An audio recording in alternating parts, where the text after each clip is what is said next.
আজকে বানাচ্ছি ছানার পায়েস, যেটা কিন্তু ঘরে খুব সহজেই তৈরি হয়ে যায় আর খেতে কিন্তু দুর্দান্ত লাগে।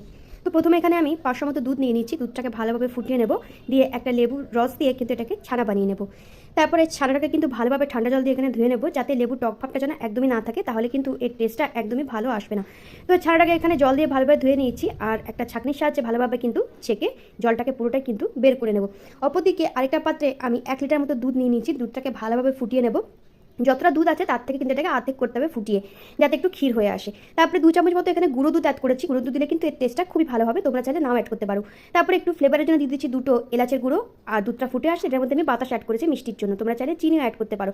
তারপরে যে জল ঝরানো ছানাটা ছিল সেটাও কিন্তু এটার মধ্যে দিয়ে দেবো। কম আঁচে কিন্তু অনেকক্ষণ ধরে এটাকে নাড়াচাড়া করবো, যতক্ষণ না পর্যন্ত একটা সুন্দর কালার হয়ে আসে এবং এটা দেখতে একদম খিরখির হয়ে আসে। তারপরে কিছু ড্রাই ফ্রুটস অ্যাড করেছি, আমি এখানে কাজু আর কিশমিশ অ্যাড করেছি। তারপরে ভালোভাবে ফুটিয়ে নিয়ে উপর থেকে গার্নিশ করেছি একটু পেস্তা দিয়ে। তো তারপর আর কি